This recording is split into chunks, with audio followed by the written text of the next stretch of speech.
હવે આમાં પ્રશ્ન એવું થાય કે તમે આંખું બંધ કરો ને, કાં વિચારને પકડી લો ને કાં પ્રાણને પકડી લો, આ પકડાઈ જ જાય ગમે એવી વ્યક્તિ હોય. આમ કેમ થાય છે કે તમે જે કેન્દ્રમાં છો એ તરફ જ તમારી દ્રષ્ટિ હોય ને. એટલે આપણે માણસ છે તો આપણું કેન્દ્ર સ્થાન જીવનનું નાભી છે. જ્યાં સુધી મન બાઈને છે ત્યાં સુધી તમારા જીવનનું કેન્દ્ર સ્થાન નાભી છે. એટલે તમારી દ્રષ્ટિ આમ હોય, સમજાઈ ગયું? એટલે તમે વિચારને કાં પ્રાણને પકડી લો. પણ આ બાપુએ એ ન્યા ના પાડી છે. હવે તમે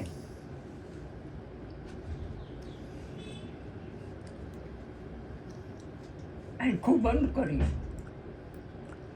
અને કપાળમાં જુઓ.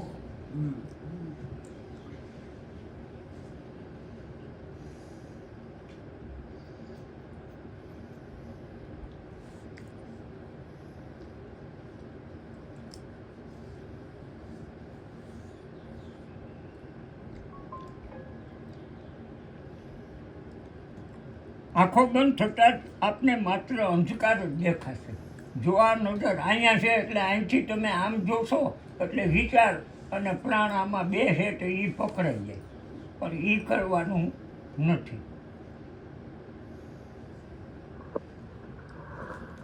આ ખાલી સૂર્યનો પ્રકાશ તમારા કપાળમાં પડે અને તમે આંખું બંધ કરીને એ પ્રકાશ અહીંયા પડતો દેખાય એટલે લાલ પ્રકાશ દેખાય. એટલે જો આંખું વિને જોવાય તો છે એ વાત તો નક્કી થઈ ગઈ. અંધકારમાં ખૂબ જ ઝાંખી ઝાંખી ને ઉત્સાહથી, સજગતાથી, ધ્યાનપૂર્વક અને ધૈર્યપૂર્વક જોતા રહો. કેટલા શબ્દ કોસાઈપા. હિંમત આપવા, સરળ, સહજ, જાગૃત. બે ધ્યાન નહીં. આ સાધના એવી નથી કે તમે બે ધ્યાનમાં કરી શકો. સજાગતા એટલે સજાગતા, જાગૃતિપૂર્વક કામ.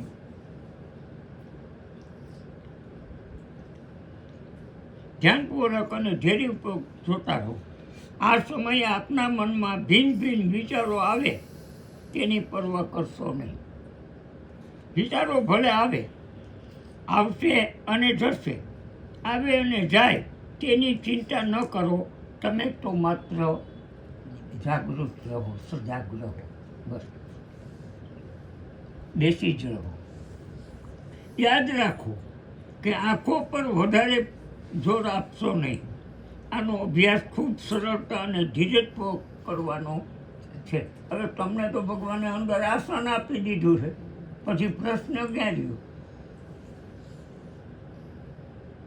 સંસારના બહારના ભૌતિક પદાર્થો પર સતત દ્રષ્ટિ રહેતી હોય, અંધકારમાં અવકાશમાં જોતા રહેવામાં કંટાળો આવે છે, છતાં મિથ્યા પ્રયત્ન કરતા હોઈએ એવું લાગે છે.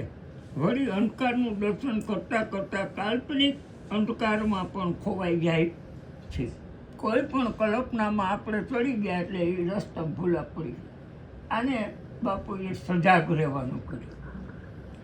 વિચારોની પરંપરા સમાપ્ત થતાં જ આપ સમસ્ત સાધકો મારી પાસે અને હું આપની પાસે હોઈશ.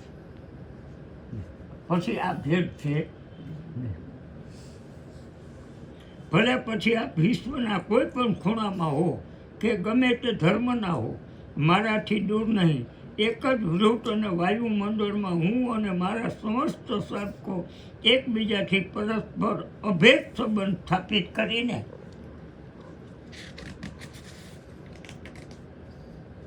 પૂર્ણતામાં લઈ પામશું. આ સંસારના નાટકમાં આપણો એક ક્રમ છે. આવો પૂર્ણતાનો તો છે જ, માત્ર આપણે ત્યાં હતા નહીં. પૂર્ણતા છે જ. આમાં કાંઈ થાય, ભરાઈ જાય, નીકળી જાય આવો કોઈ પ્રશ્ન છે નહીં. અને જે છે એ વિચારિત છે, અગત્ય ભાવથી છે અને કાં ક્રિયાથી છે.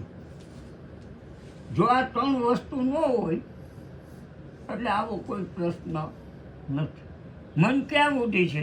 ક્રિયા છે ત્યાં સુધી. વિચાર ક્યાં ઊંધી છે, અપેક્ષા છે ત્યાં ઊંધી. સમજાય ગયું? ભાવ ક્યાં છે, તમે છો ત્યાં ઊંધી. હવે ચોખ્ખું જ કરવાની હેડ હોય ને.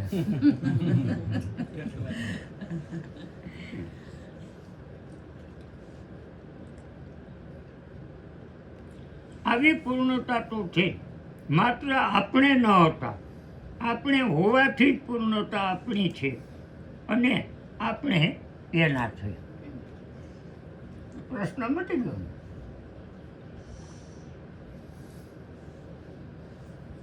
પૂર્ણતાની દિશામાં સાક્ષાત્કાર સૌથી પહેલું આવરણ છે. કાંઈક આપણી અપેક્ષા છે ને કાંઈક થઈ જાય, ભાઈ થાય એને મિટાવો ને, કાંઈ કરવું નથી. સદાબ ક્યાં ગયો? જે થાય છે એને શૂન્ય બનાવો. થાય એ માયા અને ન થાય એ બ્રહ્મ. થાય એ અસત્ય ન થાય એ સત્ય. આપણે આ આવરણને પાર કરવું પડશે. જ્યારે વિચારો શાંત થશે ત્યારે અંધારામાં જ આપણને અનેક દ્રશ્યોની અનુભૂતિ થશે. હવે એ તમારો સૂક્ષ્મપણે પડેલો ભાવ છે, એનું અણુપરમાણુનું ચિત્ર તમને દેખાય. સમજાઈ ગયું? એ બાળક ઘોડિયામાં હોતું હોય અને કાં શાંત થઈને પડ્યું હોય, ઓટોમેટિક રાય નાખી જાય. એનું કારણ શું છે?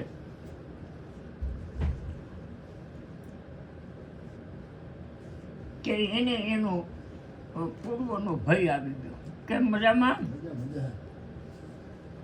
આજે તો બ્રહ્મવેદાંતજીના સાધકો ઘણા આવી ગયા.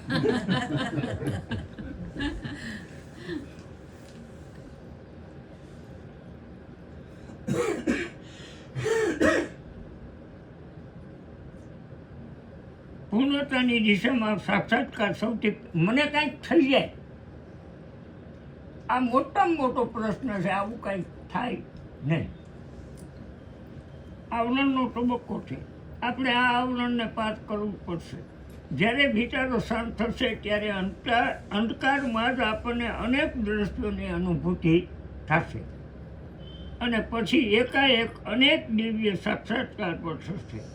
સાક્ષાત્કાર થતાં જ અટકવું નહીં, કારણ કે સાધનાની દિશામાં સાક્ષાત્કાર જ એક એવો પહેલો તબક્કો છે જ્યાં અવિકસિત બુદ્ધિવાળા સાધારણ સાધકો અને જે આત્મ સાક્ષાત માનીને અટકી જાય છે.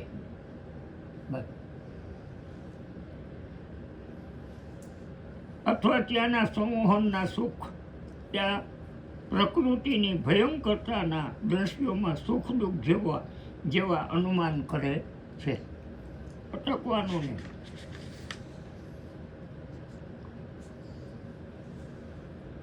સ્વપ્ન કે સંકલ્પનું સર્જન નથી, વિસર્જન છે. આ હોવા જોઈએ નહીં. જ્યારે પૂર્ણતાની દિશામાં કાંઈ પણ નિર્માણ નથી, ત્યાં નિર્વાણ છે. નિર્માણ નથી, નિર્વાણ છે. ભાષા બહુ એટલે સાદી સીધી વાત. ત્યાં કોઈ પણ સ્વપ્ન કે સંકલ્પનું સર્જન નથી, વિસર્જન છે. ત્યાં કોઈ પણ આકાર નથી, નિરાકાર છે. ત્યાં સુકૃતિ, વિકૃતિ અને સમસ્ત કૃતિઓનો વિકાસ નથી, અવકાશ છે, વિશ્રામ છે. જ્યાં જ્ઞાન, અજ્ઞાન અને બુદ્ધિ પર આધારિત આધ્યાત્મિક, વ્યવહારિક અને સામાજિક વિષયોની ઓહાપો ધમાલ પણ નથી અને નથી કોઈ પણ અનુભૂતિઓનું સર્જન, ત્યાં તો છે વિસર્જન, એટલે લઈ વિસર્જન.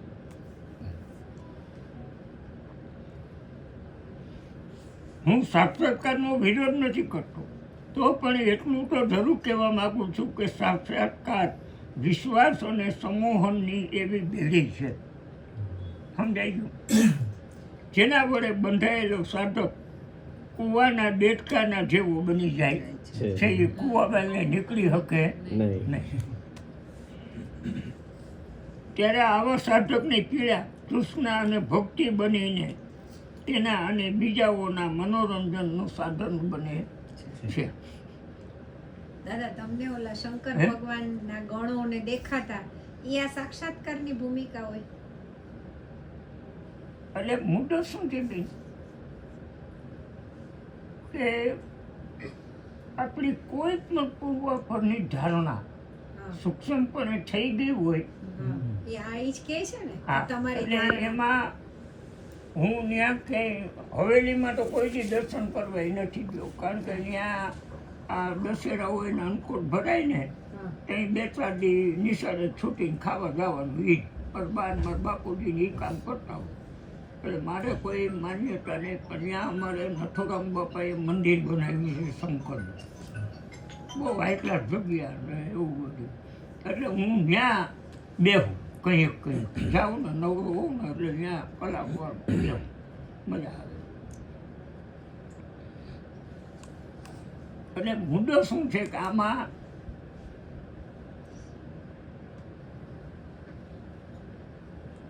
હકીકતમાં એ તો ખબર મને નહોતી ને મારે લઈ કરવાનું છે, હા.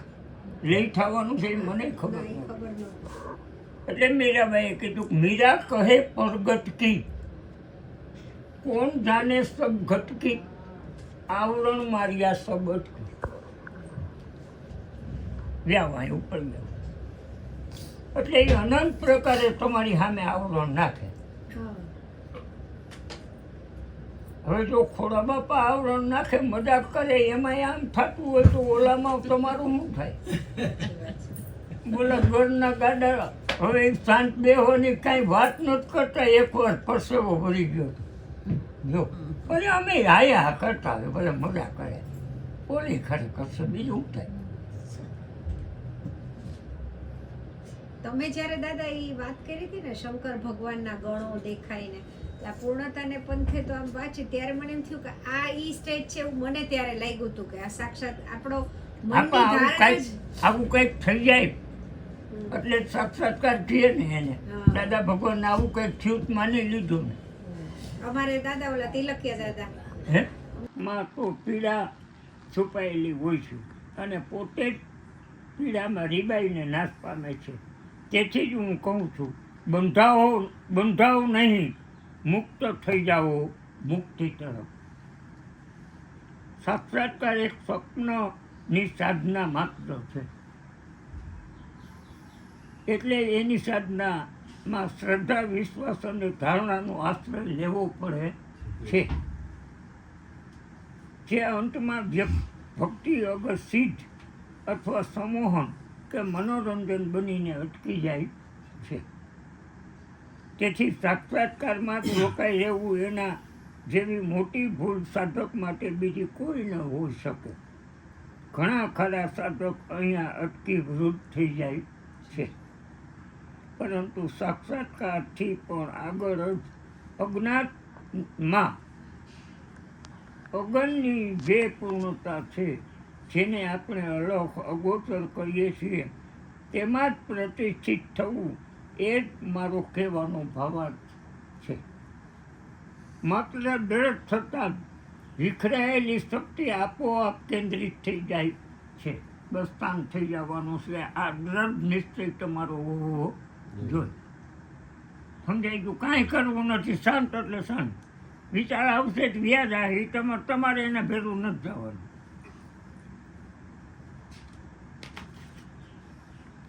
જોકે તેને પામવું પડતું નથી, તે તો છે જ. તેને માટે કોઈ સંકલ્પ પણ કરવો પડતો નથી. માત્ર દ્રઢ થતાં જ વિખરાયેલી શક્તિ કેન્દ્રિત થઈ જાય છે. નહીં તો સાક્ષાત્કારમાં જ અટકી રહી પોતાની ચિતા પોતે જ તૈયાર કરે છે. માત્ર સાક્ષાત્કાર માટે પ્રયત્ન કરવાવાળાને સાક્ષાત્કાર પહેલાં સમસ્યા બને છે. પ્રાપ્ત થતાં સમોહન અને દૂર થતાં સંતાપ. હવે આ મને તો થાય જ નહીં. સમજાઈ ગયું? આ દુનિયા આખી સમજે તો ભલે, ન સમજે તો ભલે.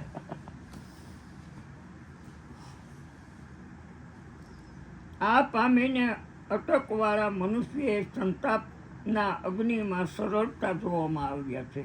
એટલા માટે અટકવાવાળાને સાક્ષાત્કારની સમસ્યા સમોહનનો સંતાપ સુધી બની જાય છે. એટલા માટે અહીં અટકો નહીં, તેનાથી પણ આગળ મુક્ત થઈને મુક્તિ તરફ ગતિ કરો.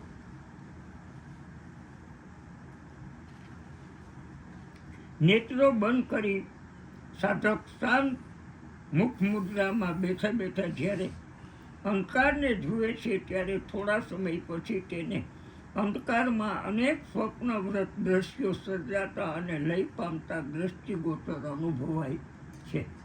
બસ, અને એ તમારી ઉર્મિ. નરસિંહ મહેતાએ કીધું જેને જેવો ભાવ હોય તેવું તેને થાય છે. એટલે જે કાંઈ થયું છે એ તમારો ભાવ આધારિત છે. મને જે કાંઈ થયું મારા ભાવ આધારિત.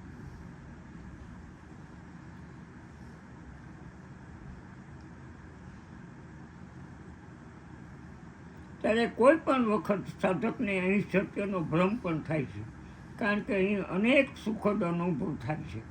આ અનુભવ જ સત્યના અનુભવના માર્ગમાં ભ્રમ બનીને બાધક બની જાય છે.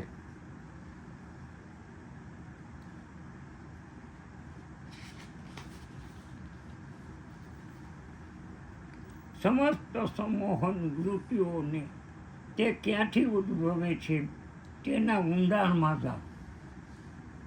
તમને ભાવ આવે છે ને, બસ આટલા સૂક્ષ્મ અને નિરંતર બની જાઓ.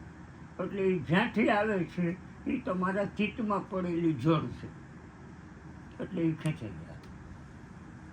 એટલા માટે સાધકે અહીંથી સમસ્ત સમોહન વૃત્તિઓને તે ક્યાંથી ઉદ્ભવે છે તેના ઊંડાણમાં જવું જોઈએ.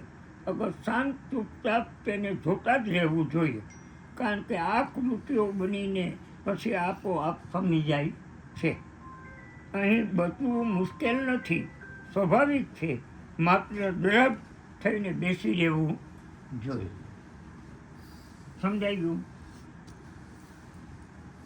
અને કદાચ ક્યારેક સાધકને અહીં ભયાનક દ્રશ્યો અનુભવ થાય તો પણ ગભરાવાની જરૂર નથી, કારણ કે આવા સમયે નિશ્ચિત રૂપે હું તમારી પાસે છું. આત્મ સાક્ષાત્કાર ક્યારેય થઈ શકતો નથી, કારણ કે આત્મા નિરાકાર હોવાથી તે આંખ વડે ક્યારેય જોઈ શકાતો નથી. અનુભૂતિના થાય છે માત્ર એક જ સુખદ અનુભૂતિ.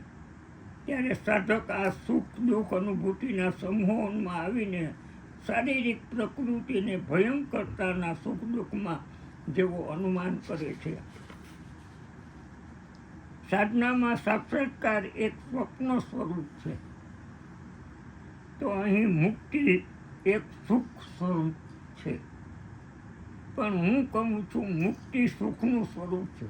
તો સુખ ત્યાં હોય છે કે જ્યાં દુઃખની અનુભૂતિ હોય છે ત્યાં. ત્યારે તો આ મુક્તિનું સુખ પણ એક દુઃખની પૃષ્ઠભૂમિ છે. એટલા માટે આપણે આ મુક્તિની નિર્ભયતાના સુખને પણ સજાગ રહેવું જોઈએ. અહીંયા સમસ્ત સંકલ્પોથી સજાગ રહીને તેનાથી પણ આગળ તેના ઊંડાણમાં જવું જોઈએ. સાક્ષાત્કારમાં સૌંદર્ય છે, સમૃદ્ધિ છે, તો મુક્તિમાં નિર્ભયતાનું સુખ છે, પરંતુ શાંતિ નથી. સાક્ષાત્કારથી આપણને આપણી દૃષ્ટિ દરિદ્રતાને જરૂર ભૂલાવી શકીએ છીએ, તો મુક્તિથી આપણે આપણી દીનતાને પણ છુપાવી શકીએ છીએ. એટલા માટે તો દરિદ્રતાથી પીડિત વ્યક્તિ સાક્ષાત્કાર ઈચ્છે છે, તો સંસારિક પીડાથી વ્યાકુળ વ્યક્તિ મુક્તિની પાછળ દોડે છે. એટલા માટે જ કહું છું કે સાધનાના ક્ષેત્રમાં જો મુક્તિની ચાહના હોય તો એવા સાધકોને મુક્તિ પણ પીડા છે.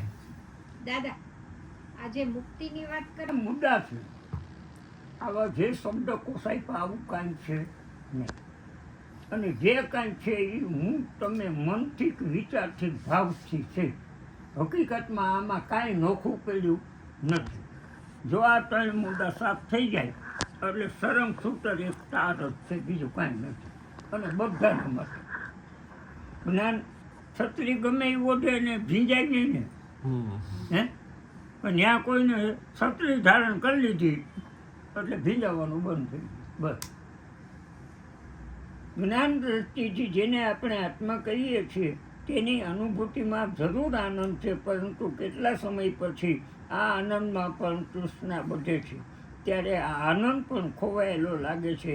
એટલા માટે મુક્તિનો આનંદ પણ એક મિથ્યાભાસ છે. જો આ વિચાર આનંદમય કોષ 5મા શરીરમાં છે અને હર હાલની અંદર કાંઈ ન હોવું.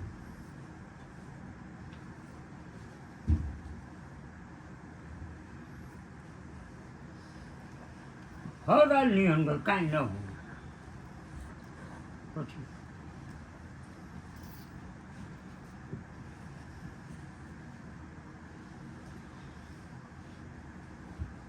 હવે આને આનંદ કહેવાય. ત્યારે બાપુ અહીંયા માનસિકતાનો શબ્દ વાપરે છે. અને કદાચ ગમે એવી પરિસ્થિતિ બેઠો હોય તો એને એ ન હોય.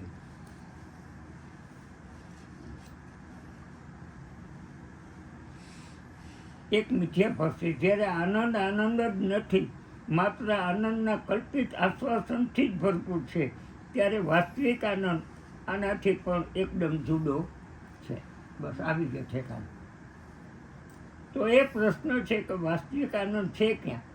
તો હું કહીશ કે જ્યાંથી આ ક્ષણિક આનંદ સ્ફૂર્ણા પામે છે ત્યાં બરાબર ત્યાં જ છે.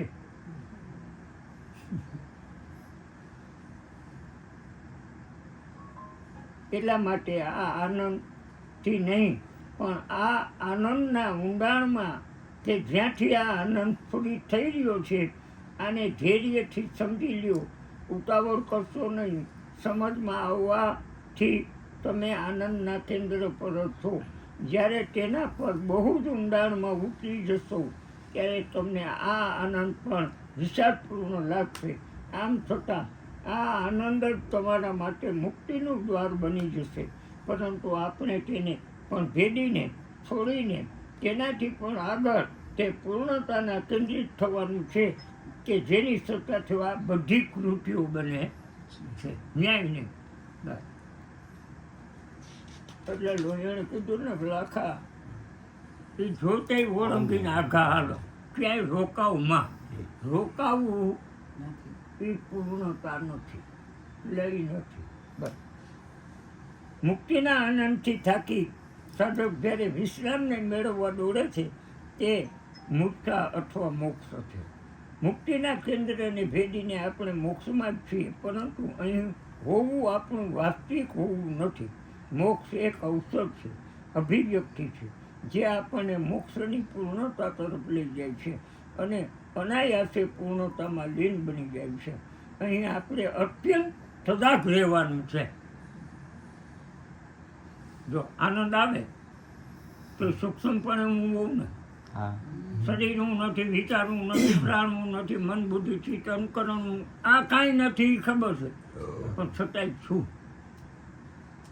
જો આનંદમય કોષ અને આકાશ તત્વથી પટ થયા એટલે તમારું હોવું નહીં હોય. બસ પછી તમને સ્વાભાવિક લાગે, ભાઈ ભૂખ તો લાગે, શરીરનો ધર્મ છે, ખાવું તો પડે. બસ આવી સહજતા આવી છે. એની પર જાયનો રોટલો તાજો ધડે ને તું સાઈડમાં ભૂકો કરી પી જાવ. બીજું આમાં કાંઈ હોય નહીં.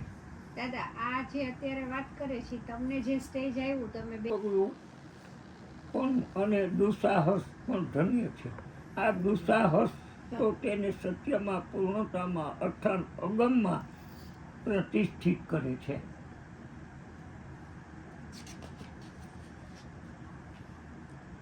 અનુભવના અભાવમાં મુખ્યત્વે લોકો બીજાઓના વિચારને લઈ ફરે છે.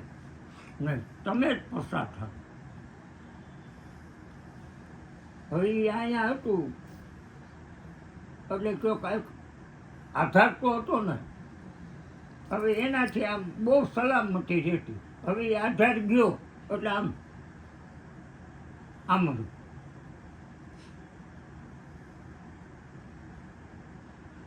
10-12 દી બેન આ સ્થિતિ રહી. પછી એમ હવે આપણે કોણ કહેવા શાંતિ ન થવું પાડો. આ એક માનસિકતા તો જુઓ ક્યાં સુધી માયા થઈ ખેંચે. હવે એ થોડોક શાંત થયો ને કારણ કે નીંદર ન આવે, કોઈ પ્રશ્ન જ નહીં. એટલે જો સૂઈ જાય તો હજી કાંઈ કંઈ શાંત આવું કાંઈ થાય જ નહીં. એને શું કરવું? બસ એક જ રાહ. હવે એમાં થોડોક ઠીક થયો ને તો આમ બાયણેથી માખી બેસે ને બાયણે બેઠું એટલે પકડ્યું. હવે આને પકડાય. ભલે બાયણે છીએ અંદર હતું એ બાયણે ભલે ને પણ અહીંયા આપણા નજીકમાં તો રહે. અને એ આ મન બેન એવું છે ને એ બધું પતી ગયું ને તો એ પ્રશ્ન પૂછ્યો કે સત્ય એવું હોય જેમાં હું ન હોઉં. આ કેવા કારણ? અમે આ બધા ઉંદર ખાઈને મિનીભાઈ પાંચ બેઠા છે અને માથે જતા તમને ડારા ઘેરે. આમાં દાદા એક વાક્ય કેટલું સરસ છે કે સાધક નહીં દુસાહસ નહીં ધન્ય છે. તમે જે કહેતા ને કે ઈ દ્વાર પર હું 24 કલાક બેઠો રહું એટલે એકવાર મારો વેમ ભૂલાઈ ગયો અને હું એમાં નીકળી ગયો એમ. એટલે ઈ દુસાહસ નહીં ધન્ય છે.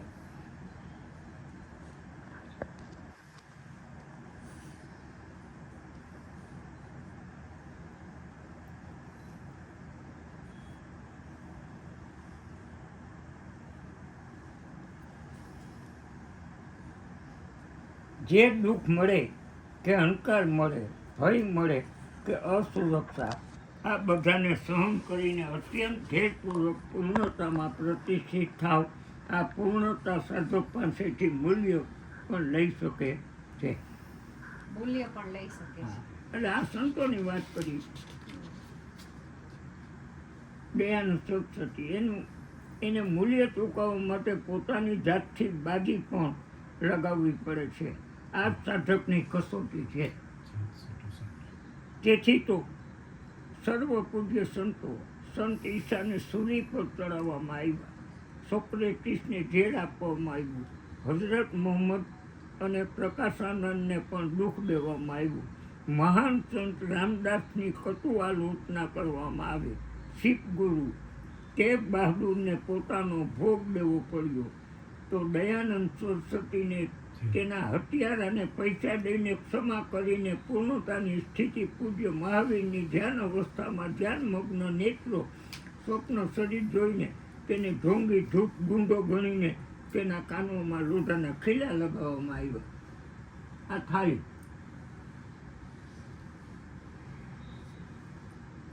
સ્વામી રામતીર્થની મસ્ત દશા જોઈને લોકોએ તેને ગાળોથી નિવાજ્યા. તો રામકૃષ્ણ પરમહંસની સાધના કરતી વખતે તેની છાતીમાં લાત મારવામાં આવી. આ મહાન સંતો પણ ગુરુઓને ધૈર્યપૂર્વક બધું સહન કરવું. આ છે સાધકો, સંતો અને પૂર્ણ ગુરુઓનો ઇતિહાસની પરંપરા.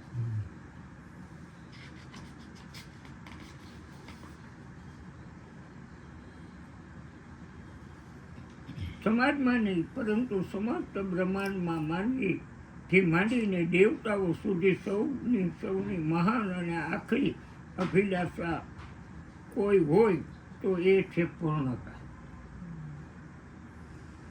અને માનવના ત્રણ કલાક સમજાઈ ગયું. કા રાક્ષસ, કા માણસ અને કા દેવ. આ થાય ત્રણમાંથી એક. સમજાઈ ગયું.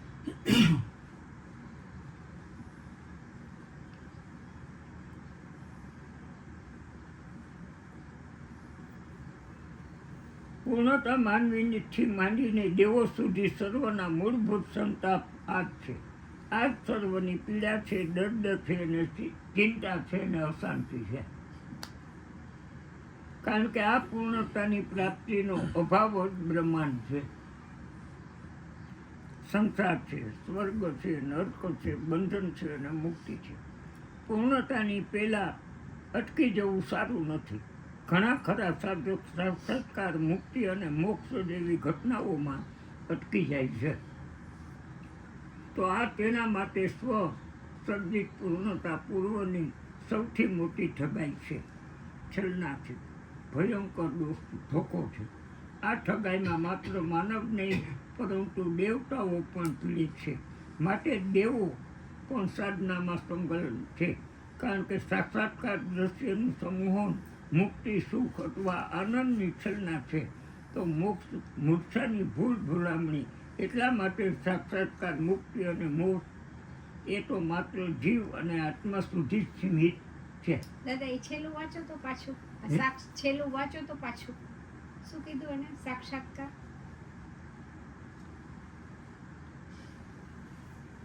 આ પૂર્ણતાની પ્રાપ્તિનો અભાવ જ બ્રહ્માંડ છે. તમારી અંદર આવું કાંઈ છે નહીં, બાયણેથી તમે આ સમજાઈ ગયું. સંસાર છે, સ્વર્ગ છે. આ જો બ્રહ્માંડ છે એટલે બધું બાયણે છે ને, સ્વર્ગ, નર્ક, ભગવાન, શાંતિ ન શાંતિ. તમારી અંદર આવું કઈ છે, તમે એને પકડી લ્યો છો એટલે અશાંતિ થાય, શાંતિને પકડો એટલે શાંતિ છે. હવે કોઈ જોતા નથી કે આ નાટક જ છે, આ બેયને ન પકડે.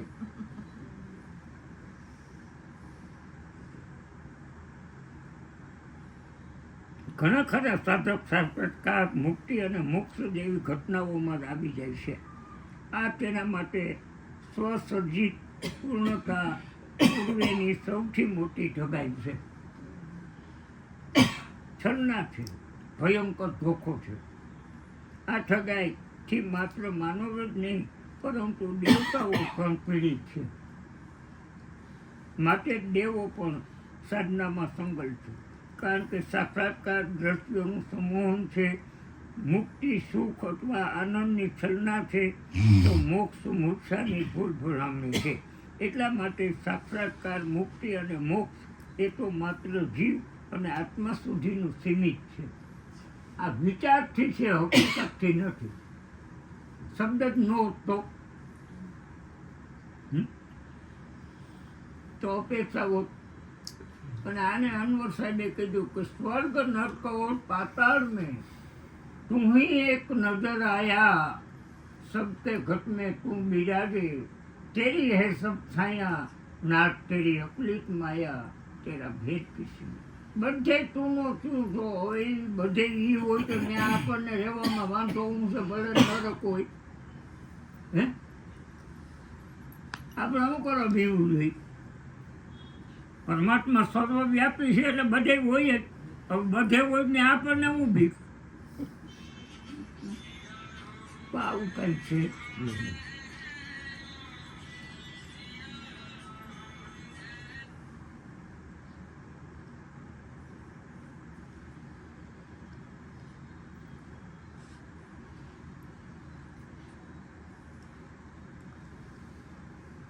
પરંતુ આ મહાન આત્માથી એ પર, જેને અવ્યક્ત અથવા પરમ તત્વ પરમાત્મા કહેવામાં આવે છે, તેને આપણે પૂર્ણતા કહીએ છીએ.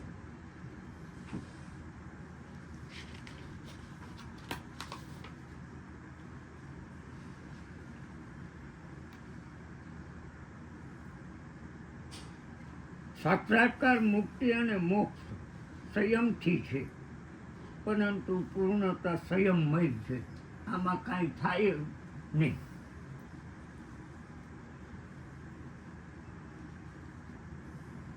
જ્યારે આપણે સંયમથી વિમુખ થઈને સાક્ષાત્કાર, મુક્તિ અને મોક્ષ જેવી ઘટનાઓમાં અટકી જઈએ છીએ, ત્યારે સંયમમાં હોવા છતાં સંયમથી દૂર રહીએ છીએ. નથી કહેતા હા મરચાડી હોય ન કે હા છૂટક ફુવારાનું ખાતો નથી, જો નોખો પડી જાય બસ આમ જ છે બધું.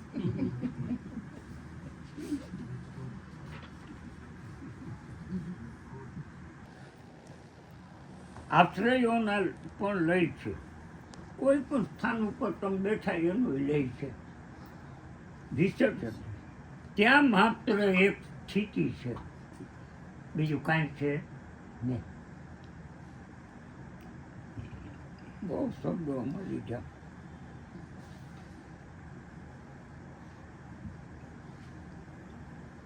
પૂર્ણતાની દિશામાં જો આપણું ચિત્ત સંપ્રદાયિક બની જાય તો પૂર્ણતાની પ્રતિષ્ઠામાં તે સૌથી મોટું આવરણ બની જાય છે. પૂર્ણતા એક પરમ સત્ય છે. ત્યાં તો સમસ્ત જ્ઞાન વિજ્ઞાન વાદ અને પંથ વગેરેનો લય થઈ જાય છે.